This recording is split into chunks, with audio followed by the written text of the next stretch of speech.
Welcome. Plant-powered Metro New York is happy to bring you 3 informative sessions with leading wellness experts. As a New York-based nonprofit, Plant-Powered Metro works to empower diverse neighborhoods and communities through nutrition education, celebrating our differences as well as our commonalities. Special welcome tonight to participants of our Jumpstart program for New York City Health Plus Hospital staff. We'd like to thank our partners, Riverdale Senior Services, for helping us bring this important series to you. Our plan for tonight is we'll do a 30-minute presentation followed by about a 15-minute Q&A. At any point in time, please put your questions in the comment section and I'll remind you again later. We are so glad that you are all here with us tonight. There is so much confusing information about the way to achieve our best level of health. Our presenter today will help us better understand what is true and what is evidence-based. She'll have ideas and strategies to help us naturally move toward a healthy body and a healthy weight without shame. I'm thrilled to introduce Dr. Marsha-Gail Davis. Dr. Davis earned her doctorate in medicine at the University of California, San Diego School of Medicine, where she founded the still continuing Nutrition Kitchen Project, which provides culturally competent, economical, and community-based nutrition classes to patients of the UCSD student-run free clinic. She's board certified in internal medicine, obesity medicine, and lifestyle medicine. She works as a primary care physician at the Piedmont Clinic of Piedmont Healthcare in Georgia. As a self-described preventionist, she also serves as a medical consultant for Big Picture Living, a student health initiative through the innovative education organization, Big Picture Learning. She's received a number of awards for her compassion, activism, and community service. Welcome, Dr. Davis. Thank you. I'm so honored to be here. Thank you, Karina and Leah. I'm really grateful for this opportunity to encourage everyone here today that achieving a healthy weight is absolutely possible for you. And we'll get right into it. Okay, so we're going to look at our agenda for tonight on our next slide. And so we're going to talk about our bodies and how we are basically living in a car that transports us through life. And it's not just any car, it's actually an Aston Martin. Secondly, our body has a personality and we want to work with the personality of our bodies. Thirdly, we want to understand what's going on with body fat. And then we want to actually and classify these things with body fat and then strategies to actually achieve a healthy weight. All right, so the first point is that every human is on a journey in life. We have one journey and we have one life. And we journey from point A to point B. So actually more like point B to point D. And we'll see that on the next slide. So that's birth to death. We journey in that way as humans. And to make that journey, we need good, reliable transportation. And we have been blessed to be given this Aston Martin from birth because that's what the human body is. It is literally a luxury car. And it's, a simple metaphor, but it is an incredible machine that is self-sufficient, that is self-repairing, that is self-regulating. So there's not a lot that we have to do to actually make it work from second to second, minute to minute, day to day. Where we come in is how we support this machine and take care of it. So it's an amazing, harmonious, intelligent machine. And like any luxury car, it requires care. And it's not torturous hard work. It's just effort, not obsession, but care to get the most out of it. And what is basic car care? You put the right fuel in your car, you take it to the regular maintenance, and that's it. And yes, you wash it and you clean the inside regularly. But the gist of it is that we maintain this beautiful machine. So next slide, please. Cars have multiple parts that work together to allow optimal function. And next slide, please. So when there are parts that are missing, the parts, or parts that are rusty and old, the function is affected. So if we don't keep the oil refilled, the function is affected, as you see in that bottom part, the bottom corner of the slide. Or if the wrong fuel is being put in the car, the function is affected.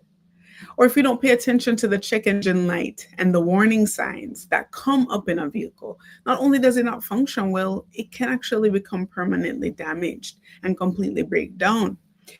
And sometimes when it breaks down, we may not be able to fix it. So your body has a personality, an amazing personality at that. And so on the next slide, we see that our body has a tendency to a certain type of behavior, and that is that it likes to be at home. Our body is a home body. It loves to be at home. And it's a tendency towards this internal place of stability, balance, and health. And it's also a tendency towards healing.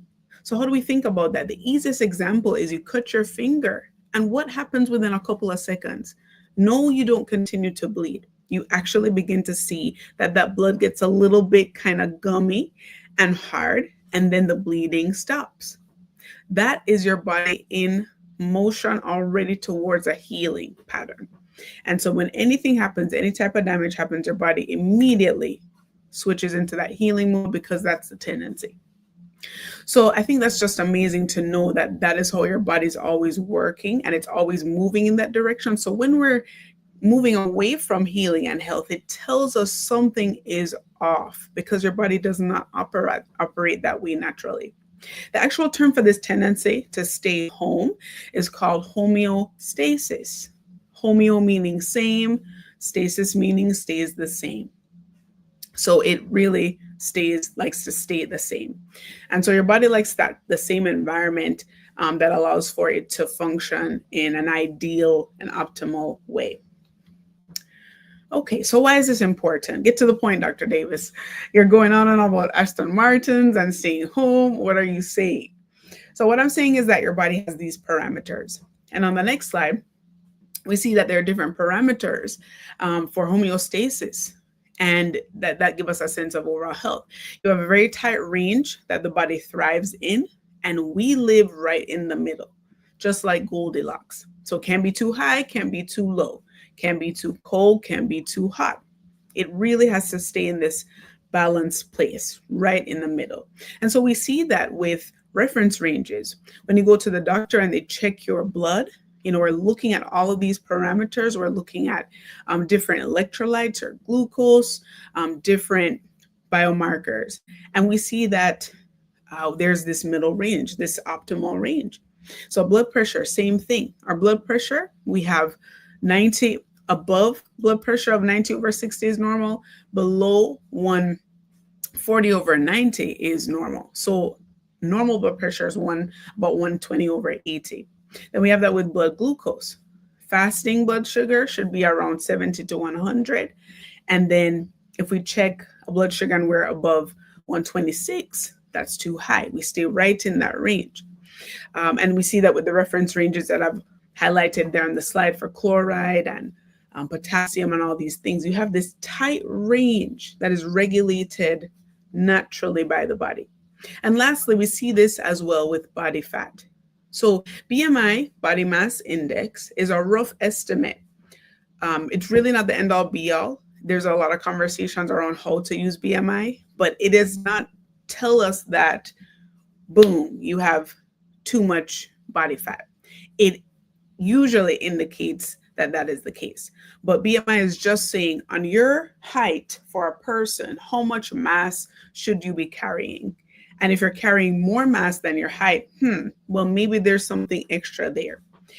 We don't get any kind of body composition, meaning of this mass, what is body fat, what is muscle, what is bones, we don't have that information. What's water? We don't get that information.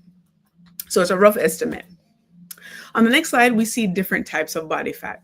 So when we talk about body fat, we often talk about it in a negative way. Automatically, we think, okay, body fat, that's a problem. Extra weight, that's a problem. But the reality is that your body needs fat. It has fat for a reason. So we have fat cushioning, insulating the body. Without fat, it actually disrupts our hormonal function. So we need to have fat. But again, back to that prior slide talking about the regulation, our body's non-natural regulation, we have to stay right in that optimal place. So too little body fat is a problem, too much body fat is a problem as well. And we do have different types of fat. So normal fat, as I mentioned, is an endocrine organ. It is important for many bodily functions. Then we have subcutaneous fat, which is what people think of when they see excess weight. They can tell, they can see it. I can see where I have excess weight. Most likely that is subcutaneous fat, right under the skin. So that fat is actually not dangerous fat.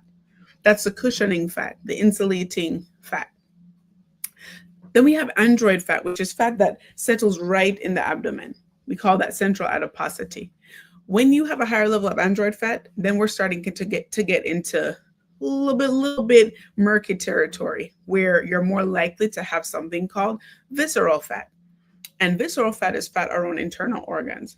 So the issue with the visceral fat is that is where the problem begins, because the fat is surrounding very important organs.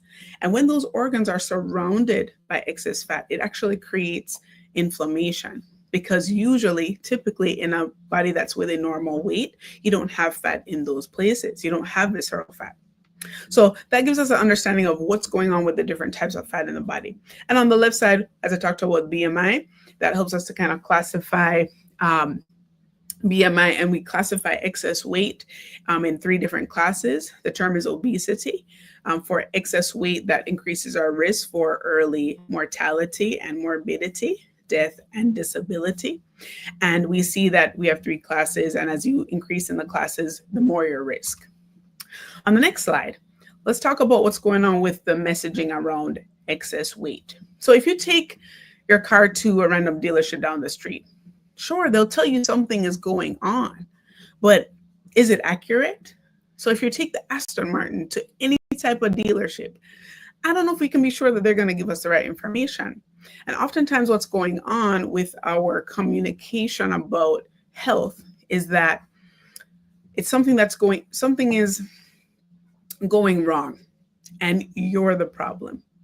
That's usually the message that we hear. It's your fault that your health is not where it needs to be. It's your fault that you gained all this weight. It's your fault. You're lacking the discipline. You're lazy, you're unmotivated, uninterested in your health. You don't value yourself. You don't value your family, because if you did, you would be doing the things you need to do to be healthy for them. You're gluttonous, you're overindulgent. That's the kind of communication that we're hearing.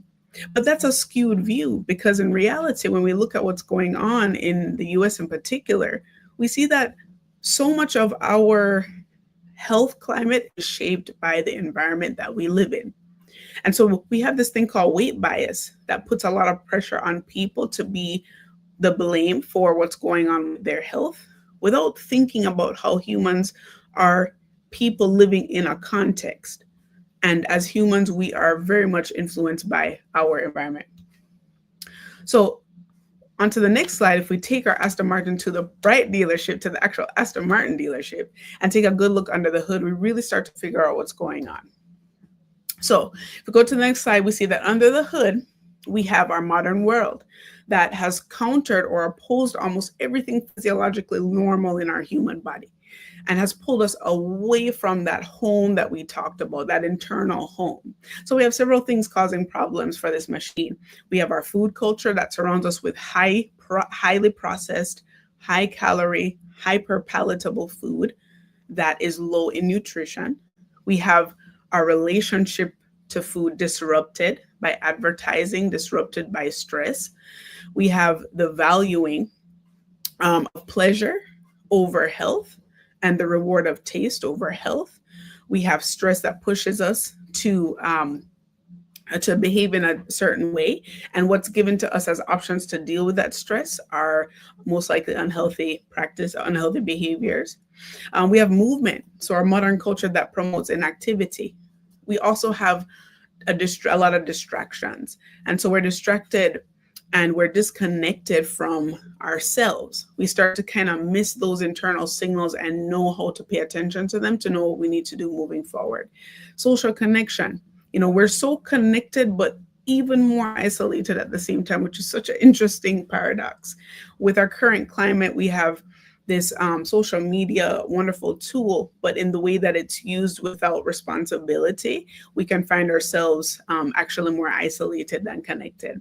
So our modern world has taught us to treat our cars, our actual physical cars, better than our bodies, which is the car that takes us through life. So I didn't want to say, that I didn't want to say it, but the culture in a way has really taken away our agency, that power that we have to take control of our health. So on the next slide, we come to the strategies. The last thing I wanted to mention about the culture, the culture that we live in is like a marinade, and no one is exempt from it. We're all living in it. What helps us to begin to move away from that is awareness. And awareness actually builds knowledge, which allows us to make different choices, which then leads us to do things differently. So when we understand that we actually live in this environment, we have a different type of strategy versus, I got to push myself and willpower, and that's the way to go. You can do that, but that approach is not evidence-based. So let's use approaches that are evidence-based. All right, so moving on to the next slide, we have our strategies. 7 is the number of perfection. So I like to talk about these 7 strategies that we have. And what is excellent about this strategy is that it focuses on the key element of human health. That is physical, mental, social, and spiritual. So we kind of take it from these different angles. And first step is actually understanding what's going on up here. Our strategy has really got to establish the foundation of how we view our health. So much of health has been marketed in a different way. When we think about even conversations around health, we have a culture that really emphasizes eating habits that are not supporting people's health in the way that they would like. The culture supports eating patterns that cause people to have to really mortgage their health in order to experience pleasure and joy. Those things should be together in the same way. So there's a disconnect there, because what we do that's helpful to us and makes us feel good should actually be helpful to us. So I think the first thing that can help is just to dig a little deeper and to understand, why is it that you want to be healthy? Why is it that you want to live a good life? Why is it that you want to feel good? What is important to you about your health? When I talk to my patients, a lot of the responses that come up are actually their family members, their children, their significant others, their extended family, their friends. There's a pull to do more for yourself because of the ones that you love. And I think it's a powerful pull, and that's a great why that people can have. So it's really just understanding what's deeper about my health. When you can identify that why, that really has a lot of weight to it. When the changes, the efforts that you make or put in place to make changes begin to reach some resistance, if you anchor down into that why, it will carry you through the emotional responses to that journey, because nothing's going to be perfect. Some days you're going to feel gung-ho, other days life is laughing, and then the energy is not there. That moment is not to get discouraged. You have to understand that is a part of the process, and that's okay, because you go on a road, you drive on a road, you hit some bumps, but you still go over to continue on the road. That's what's happening. So if we can really anchor down into the deeper why, we're gonna have a lot more success. Then we think about the next strategy. Oh, and I wanted to mention, find a why that makes you cry is the best way to, I love that phrase. That's by Dr. Roseanne Oliveira. She really talks about find a why that makes you cry. On to the next slide. All right. And then also, weight is just a byproduct. We have a lot of focus on weight as the primary goal and outcome. And I think when we do that, we miss the big picture. because weight is really just an indication of what's going on internally. Really, it's a culmination of so many different factors that are playing out in how your body is responding to the external and internal environment. So when we think about weight as I have to lose it, granted, you can lose weight in so many ways. Not all of them are healthy. So if we focus on getting back to health as the actual focus that we have, we're going to be much more successful. And weight is actually a byproduct of the health journey that we begin. Next slide. All right, second is our environment. So when we start to think about ourselves as humans, we understand our makeup. We are social beings. We are also animals. We're mammals, I should say.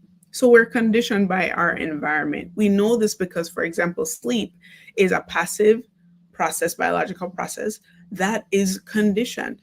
So we're conditioned to sleep well. So we're conditioned to many things, and we do respond to our environment. That is why marketing is so successful, because it creates environments around people, and it creates opportunities to trigger behavior. So people then respond in kind with the predictable responses you would expect if somebody were in the situation. So you want to begin to look at your environment and begin to make some shifts in your environment. I love this saying that I got from reading, I think I was at a weight loss summit, and just kind of understanding all the underpinnings of weight gain. When you remove it out of sight, it becomes out of mind. And there was a story where someone shared that they took out all the foods that they knew were not helping them get to their goals, and they put it in the fridge in the garage. And the individual mentioned that after about 2 months, they realized that the food was still in the garage and they hadn't touched it because it was out of sight, out of mind. So that's just a small example that even the smallest little adjustments can have such a big impact on you. Just by making these shifts, you can really start to create an environment around yourself that is powerful and actually assists you in making the type of choices that you want to make to improve your health. So that's the idea of skill power over willpower. Willpower is the idea that we can muster up the strength, the discipline, the focus to get things done. But sometimes as humans, we will fall short because we're only human. We don't always have 100% every day. So we want to be mindful of that, and we want to create a system that helps us on the days that we're not 100% to not fall off the wagon, because now we have to rely solely on our willpower. And we do that by decreasing triggers in our environment. So I always tell patients, you already have to use your willpower when you step out of your house. That's a lot of energy you're already using. How about we not bring that inside your home, where you have to constantly be using that willpower every waking minute? You know, you're fighting not to open the fridge, you're fighting not to open the cupboard. Don't do that to yourself. Let that place be protective for you. Next slide. So this is the best kept secret, the best kept nutritional strategy on the planet. You can't even test me on it because it has been tested. So it's called calorie density. It is not the same as calorie counting. Calorie density is a measure of the amount of calories in a food compared to its weight. Just like we learned in physics. When food has more mass, or when something has more mass, it has more density. When something has less mass, it has less density. So when something has more calories in that one amount, it has more calorie density. When it has less calories in that amount, it has less calorie density or lower calorie density. So calorie density helps us to make the best choices about our food. If we do a little experiment here, we're going to go on to the next slide, and we're just going to look at some of these foods here. Oh, actually, that's my part after. Sorry about that. So let's go to the next slide. Okay, so this is a great visual here. If we look at this, do we have a sense of what the calories would be in all of these foods? I suspect that if people were to share their thoughts, they would say, okay, the foods on the left have more calories than the foods on the right. have maybe a little bit less calories. Maybe they're not so different, but there seems to be more on this side and less on the right side. What's interesting to note is that all of the foods on the slide are the same amount of calories. So cucumbers per pound are significantly less than a Snickers bar or peanut butter. Sweet potatoes are actually a little bit more than fruits or veggies. But it's the idea that certain foods have more calories. And so what helps us is that there are foods that we would like to consider or would make sense to consider as calorie bombs. They just explode calories into our diet. And it's really hard to kind of control that, because in addition to those foods being so potent in the amount of calories they have, they're also quite small. So it's hard to get a sense of how much that food is really contributing to calorie intake in your diet. Another thing to note is that foods that tend to be high in calories also tend to be manipulated or changed in some way. They're not in their natural form. They've been kind of put together with other macronutrients, proteins, carbs, and fats. And so we find that they begin to lose the proper function of real food. Real food does three things. It helps us to maintain our weight throughout lifespan. It helps us to go from childhood to adulthood, and it helps us to repair. If food is not doing that, we have to reevaluate what it is that we are eating, because food is not supposed to cause inflammation. Food is not supposed to cause us to gain weight. In nature, we see animals do not have that problem unless they're in an artificially changed environment. So going to the slide before, just want to make a note. What calories look like. This is a great chart. If you look on the left, we see oil contributes very minimally to the stomach. But we can assume that everything on this slide here is the same amount of calories. So the same amount of oil takes up a small portion of the stomach, while the same calories of fruits and vegetables takes up the entire stomach.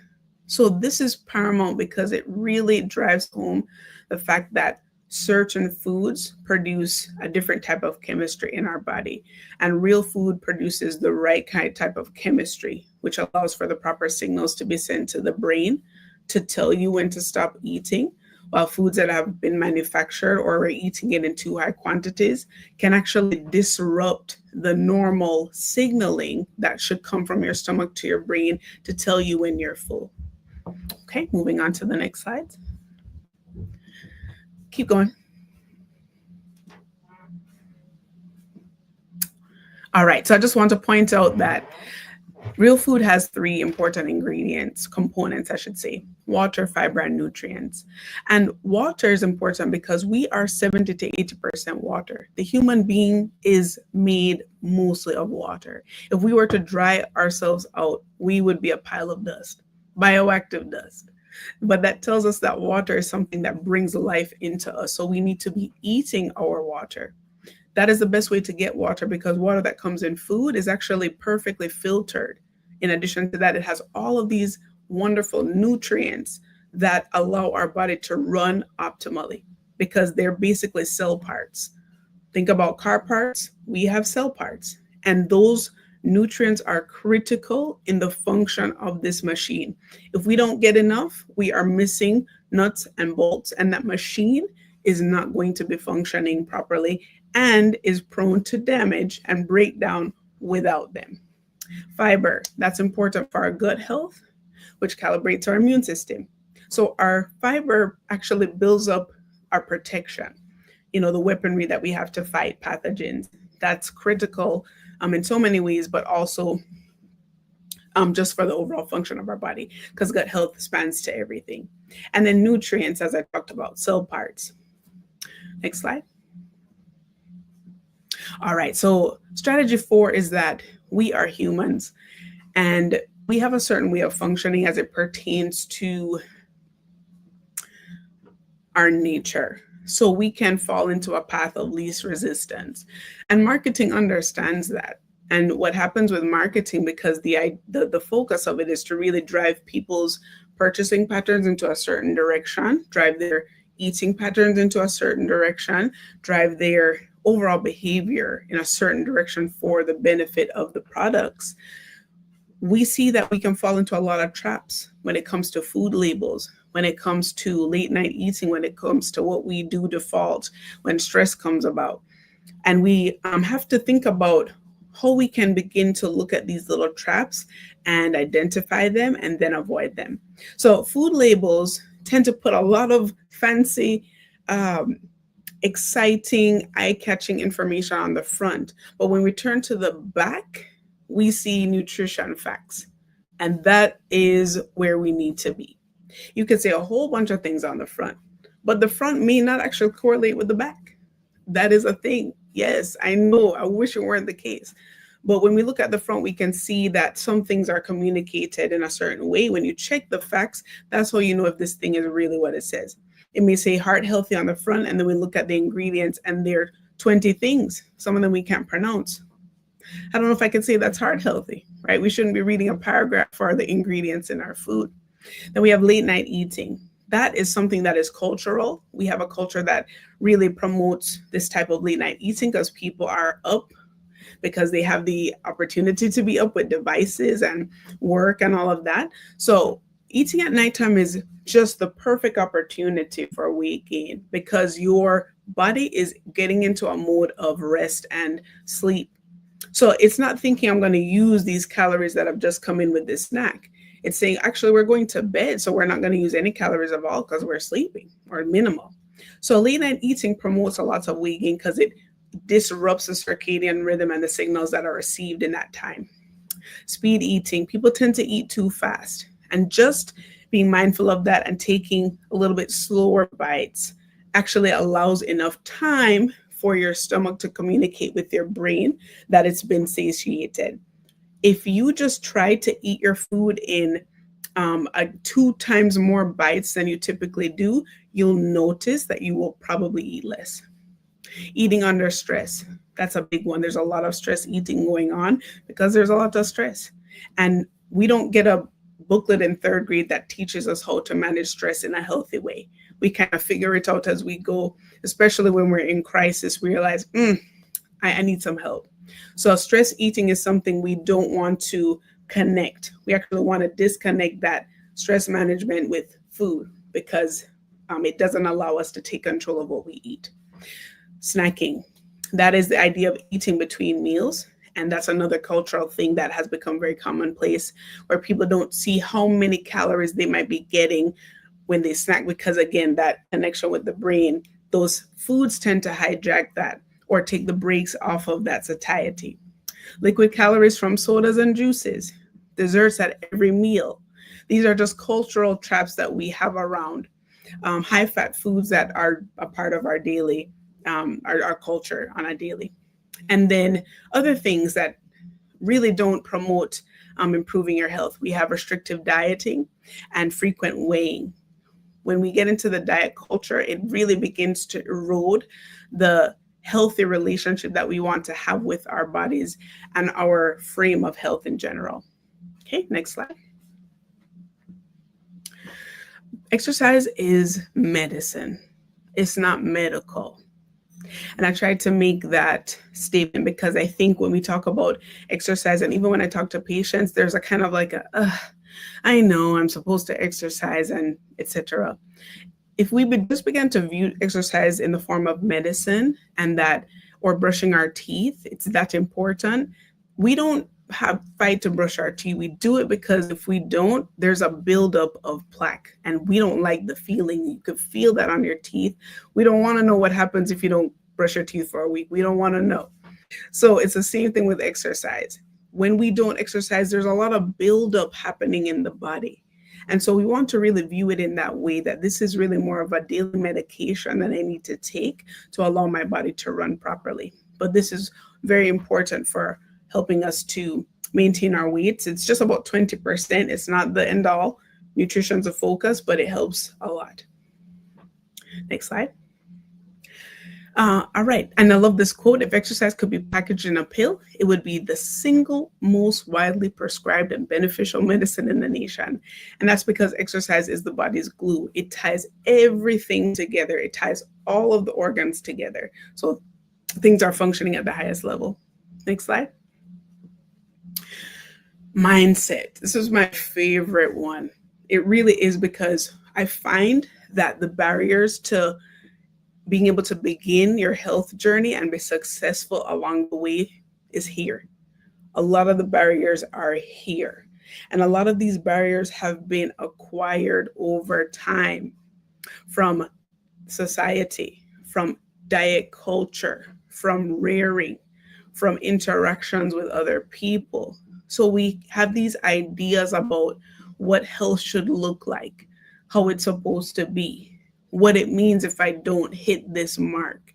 And I have found in my practice with patients, there is a lot of perfectionism when it comes to health and people trying to improve their health.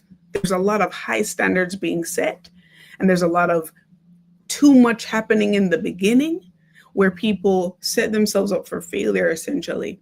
Then when the result happens, it's kind of like a self-fulfilling, like, see, I can't do this. See, this is too hard. See, I don't have the discipline for it. And now we get into that cycle of, I can't seem to get out of this rut with my weight. I can't seem to get out of this rut with my health. So I think we need to begin shifting our mindset. The first thing is that we need a growth mindset when it comes to improving our health. That means that we're looking at our progress and we're looking at opportunities to improve our health as learning opportunities. Okay, I want to eat a little bit better. Okay, let me start with some new recipes. Let me try something new. That's a fun experience. And now I'm going to learn a different way about how to prepare food that's healthy versus, I got to eat all these healthy foods. I don't like how they taste. We can actually begin to look at things in a way that grows us towards the goals that we have in a healthier way. Self-compassion. As we make the steps, we are not going to be perfect. We'll have some days where we might not even do what we're supposed to do. But to then have ourselves beat up on ourselves does not support our goals. It actually erodes our motivation. It erodes our self-efficacy, and it will breed discouragement. So it's so important to begin to speak to yourself with a nurturing voice, with self-compassion, that, you know what, look at me even thinking about getting myself on the right track. I could have not been thinking that, but I am. And I'm beginning to make steps. Look at me. This week I ended up going to the gym. Okay, that's good. I like that you did that. This is you talking to yourself versus, oh my gosh, see, I only went once this week. Clearly, I'm not serious about this. Different perspective, different results. Progress over perfection. Progress allows us to pave the way to our goals. Perfection doesn't exist for a human. We got to jump off that bandwagon. It just isn't even something that makes sense for us. And then the power of small steps. Small steps are powerful. Small steps built the wall of China. Small steps allowed a stone that was rough to become smooth. Small steps allowed walls to fall down when we pick at them. Over time, you can do amazing things with small steps. And what's powerful about small steps is that when they are small, your likelihood of being consistent way higher than doing something that is taking a lot of energy.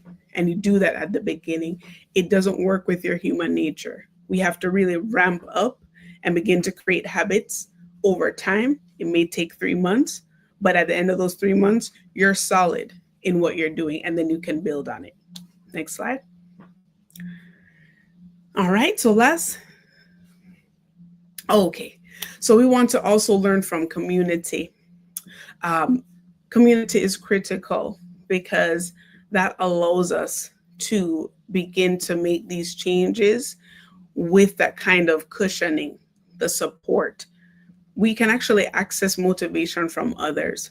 So when I think about community, what I mean is As you're trying to begin your health journeys or continue on your health journeys, link up with a friend, link up with group exercise classes, link up with forums, link up with places where people are together trying to make the same changes, because that's how we are. We are in community as humans. We come from families. That's a small community that we come from. And the way that your family works is a buoy to you. It keeps you up. So we really want to access that connection to allow us to make those changes with the support that we need. So yeah, I think that getting healthy in community is the most powerful experience. And that's actually what we see now with where we are in terms of the health climate. That's community. The only issue is that the factors around us are pushing us in a direction away from where we want to go as humans. But it is community, it's culture.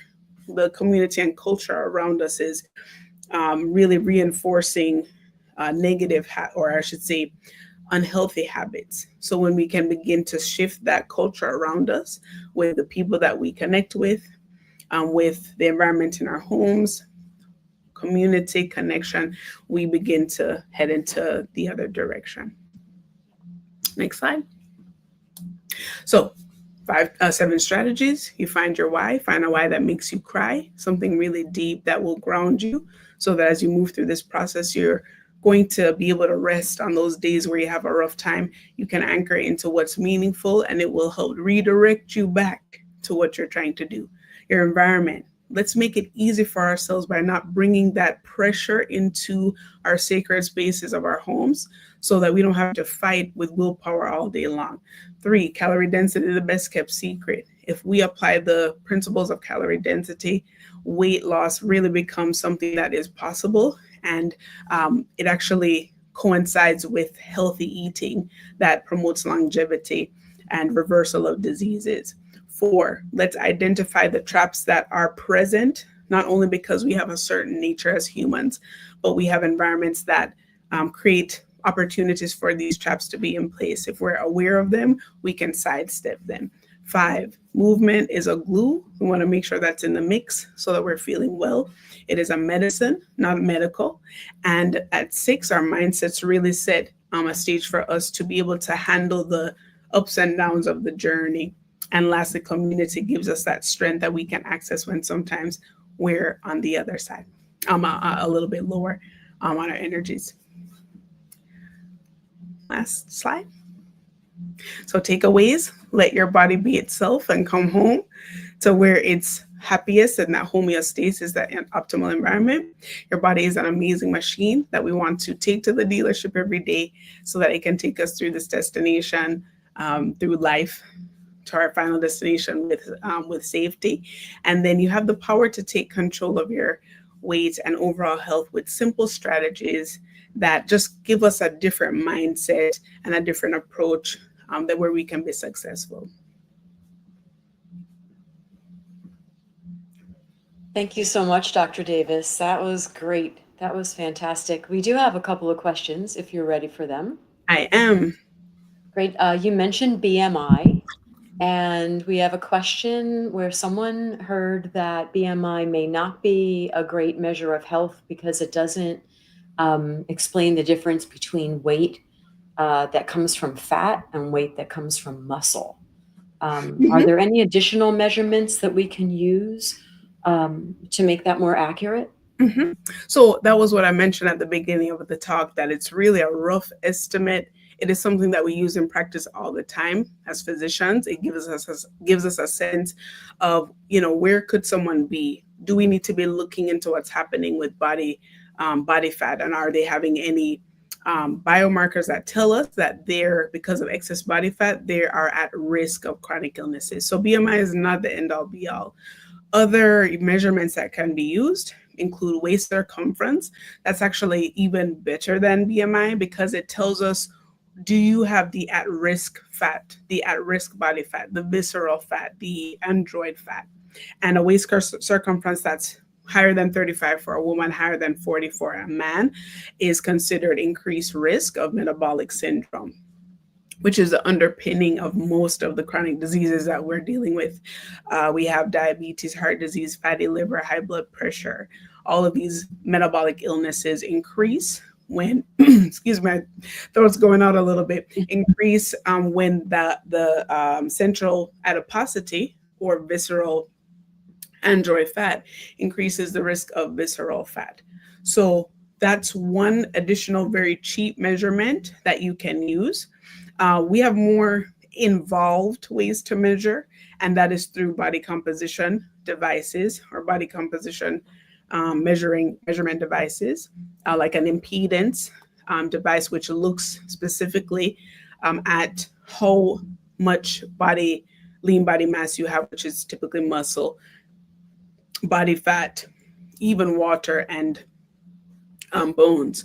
So our body is composed of different tissues. Those are kind of the four main things. And that gives us really a breakdown of, okay, with the body mass that you have, what is in that body mass? And then you can have a sense of how much of it is body fat, how much of it is muscle, how much of it is water weight. And those are measurements that are typically used with obesity medicine physicians or research. But those are not available to the average person. Some of them are available, but the quality tends to be a little bit less reliable if it's not something expensive that you could buy within a clinical setting. So I think as a person thinking about where your health is, you want to think about the waist circumference, and you want to also look at biomarkers. And if you're correlating with risk when you look at biomarkers like your A1C, which is a screening test for diabetes, or your cholesterol levels, are they high or higher above than the normal, than the recommended threshold? Is your blood pressure elevated? Things like that. That's really helpful. We have another question. Someone said that a family member has been telling her that carrying extra weight isn't a problem, that we can be healthy at every size. So she was wondering what you think about this approach. I love this question because I think we're in an environment where we have a lot of different conversations going on. And I think that the healthy at every size movement or this conversation really stemmed from the weight bias that we know is real and exists in healthcare. And that made sense because at a point it was, again, this kind of blame that your weight is solely because you have no discipline, you're not doing the right things. So you need to get it together. It was always negative. And we also saw that that had effects on patient care and patient outcomes. People would not look at patients with that comprehensive lens. It's like, yes, because of your weight, blah, blah, blah, blah, blah. And a lot of things are pointing back to it's because of your weight, or treating a person with a different type of interaction, without having that same respect, right? Not understanding all the factors that go into why this person might have excess body fat. So I feel the health at every size was a response to that. I think that we have to find balance, and that it's moved to health at any size. There's health at every size, which we know factually actually can be the case. When we know that higher body fat or excess body fat, especially dangerous body fat like visceral fat, android fat, does contribute to increased chronic diseases. So we have to find balance, and it has to make sense. I think that as people are on their health journeys, they have to appreciate where they are throughout that health journey, and they should be appreciative and love where their bodies are in the moment, and that can be at any size. But we also want to be in a state of health. And when we look at the parameters, we have a sense of where we are. We can calibrate, are we in a good place, or should we move to be healthier? Thank you. Yeah, there's another question. If someone has already started eating a lot more whole foods in their diet, but their weight loss has stopped or plateaued, what are some strategies that they can use to keep it coming off, to help it come off? I have found that we should look at a couple of different things. We should keep in mind that there are whole foods that are high calorie. And I find that sometimes when individuals are eating more whole foods, they might be eating more high calorie whole foods like nuts, seeds, avocados, And even vegans can eat too much fat where it could promote diabetes because the fat content in their diet is increasing insulin resistance. So I think it really depends on the composition of the diet, and the percentage is not going to be standard. You have to really customize it for yourself and look at what are the things that are coming into your diet. So get a sense of what are all the different foods. Food tracking is still very helpful because I know I can't remember what I had 2 days ago. I can't expect my patients to really have an accurate recollection of what they eat. But food tracking does reveal patterns, and it does reveal information that people cannot recall at the moment that they're thinking. It's just impossible. That's not our makeup to have that type of data that's accurate, readily available. So I find that when you're tracking, you can get more information about what type of patterns might be coming in. Additionally, there are other things that affect weight gain. Let's think about sleeping. If we're not sleeping well, then our metabolism is decreased and our circadian rhythm is out of whack, which leads to a stressor on the body. Stress increases cortisol, which leads to weight retention due to more lipogenesis, right? Creation of fat storage through fat. And so we have a lot of physiology that is going in the opposite direction when we're sleep deprived or we're under stress. That is a physiologic experience. There is such a thing called a stress response in our bodies. So we have physical responses to stress that then impact how our body is working. And then we have just, how we're moving as well. Maybe, I don't know where exercise is fitting into that, but that can be very helpful. I've seen patients, some of my patients, where they changed to different jobs and they were having a much more active job before. I know they're at a desk job and they've gained weight just because that constant movement they're no longer doing. So there are a lot of different factors happening there. And then just as we think of plant-based eating, even sometimes, as it's discussed, I find that when I talk to patients, I actually find that people do consume more processed plant-based foods that they didn't realize weren't really that healthy. And coconut oil, different sweeteners in vegan products, things like that. You don't always realize how things add up. And then lastly, little things do add up over time. So it's really a matter of kind of breaking down what's going on in the diet and then looking at percentages. How much of this whole food is coming in. I try to tell my patients to hit a 80% whole food, unprocessed type of eating pattern, because that usually allows you to get the right percentage of carbs and protein that's optimal, that's not throwing you into too many high calorie foods. Okay, awesome. One more question. I just started a whole food plant-based diet. How long should I wait before I see my doctor if I'm taking blood pressure or insulin medications? I would actually let your doctor know that you're making these changes. Give me 1 second. Great. Yeah, that's a great point to just. I would let them know so that they can keep tabs on you, because what I don't want to happen is that you're making these changes. All of this biological activity is happening. Things are shifting. Your weight is beginning to improve.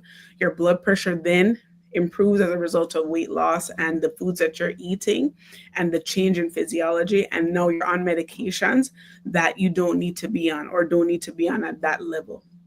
So your doctor should be connected to what's happening so they can direct and even give you a anticipatory plan that they can say, hey, track your blood pressures at home. If you notice that you're falling below 100 over, say, 70, let me know. Or you can start to cut your pill in half. You can discuss with them to prepare an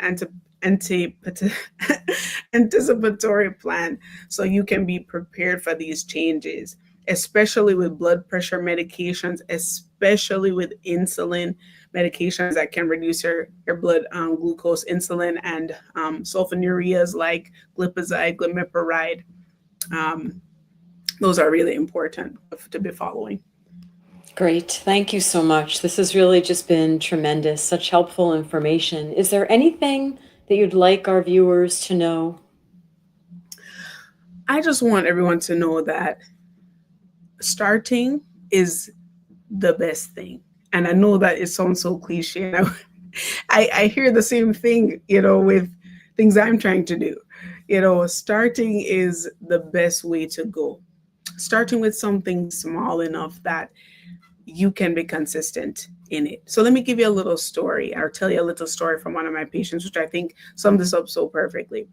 She started with Juice Plus supplements because she was telling me, Dr. Davis, I feel so low in energy. I felt very fatigued on a regular basis, and I just wanted to try something to get my energy up. So she started with Juice Plus supplements. Started using them for a couple of months, noticed that her energy was improved, and then it moved her over to start eating more whole foods. She's like, if these supplements are making me feel better, let me just start eating the actual foods. I mean, this is powerful stuff. So she started doing that. She started losing weight, and then she felt more energetic. So she started wanting to exercise more. And so all of these things developed over time.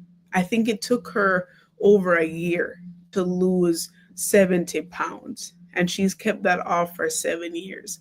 But what I love about her story is that she started with something really small and she just stuck with it. And the opportunities began to open up as she was consistent with that really small thing. Taking Juice Plus supplements is not hard. You take it just by putting it in your mouth and drinking water. And that led her to lose 70 pounds. Of course, there are probably other factors, but I think just that as a seed for her change was remarkable. And that's what I feel is a law of consistency eventually will lead to an outcome. That's a great point. That's a great point. Thank you so much, Dr. Davis, for being so generous with your time tonight. Thank You can you. thank you. It's been such a pleasure. You can find Dr. Marsha-Gail Davis on LinkedIn.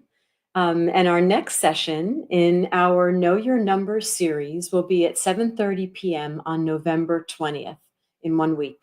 It's Know Your Numbers, Taking Charge of Your Blood Pressure and Cholesterol with Dr. Kim Williams from the University of Louisville School of Medicine. And next week, we'll learn how food and nutrition can support healthy blood pressure and cholesterol. You can find the recording for this talk and many others by searching the Plant Powered Metro YouTube channel.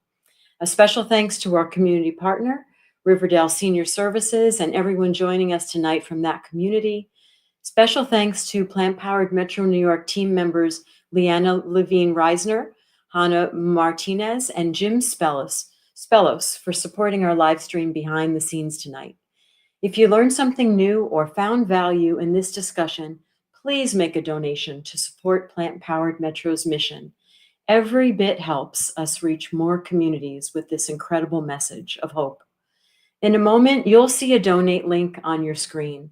From now through the end of the year, all donations that come in will be matched up to $60,000. So please be generous. Every dollar you give will be doubled. You can give on our website, or you can text PPMNY to the number 44321 to give by phone. That's on our website, or you can text PPMNY to the number 44321 on your phone. Thank you so much. See you next week.